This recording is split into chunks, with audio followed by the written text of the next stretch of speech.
Arab దేశాలలో ఉన్న ఒక పేద దేశం యెమెన్. గత దశాబ్ద కాలం నుంచి ఈ యెమెన్లో ఒక సివిల్ వార్ జరుగుతుంది.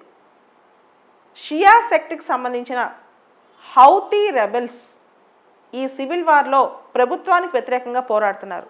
హింసను నమ్ముకోవడం వల్ల, ఎక్కువగా అటాక్స్, వాయిలెన్స్ జరగటం వల్ల యెమెన్లో ఇప్పుడు హ్యూమానిటేరియన్ క్రైసిస్ నెలకొంది.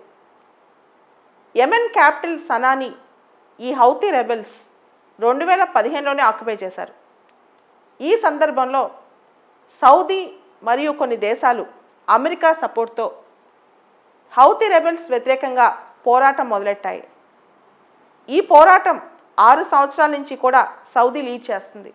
అయితే జో బిడెన్ అధికారంలోకి వచ్చిన తర్వాత యెమెన్ క్రైసిస్లో సౌదీకి సపోర్ట్గా అమెరికా ఇంకా ఉండబోదు అని చెప్పి ఆయన తేల్చి చెప్పారు. అయితే గత వారం రోజుల నుంచి ఒక వార్త వినిపిస్తోంది.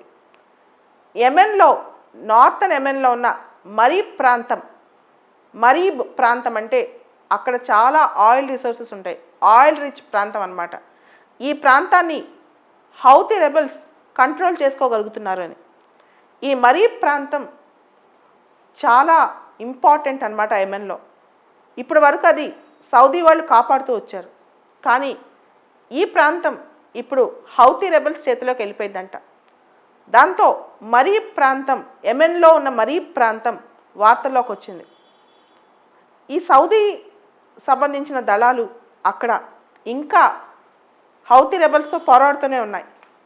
మొత్తం ఈ గొడవల వల్ల మరీబ్ ప్రాంతంలో దాదాపు 14-15 వేల మంది గత 3-4 నెలల నుంచి వాళ్ళ ఆవాసాలు కోల్పోయారు.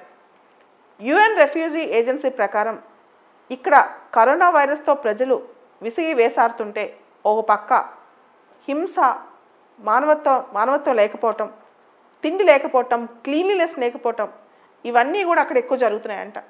దీంతో పాటు డ్రోన్ అటాక్స్ కూడా. ప్రతి ఒక్కళ్ళు వాళ్ళ కుటుంబంలో ఎవరో ఒకరిని కోల్పోవటం. సో ఇటువంటి పరిస్థితిలో యుద్ధాలు అవసరమా?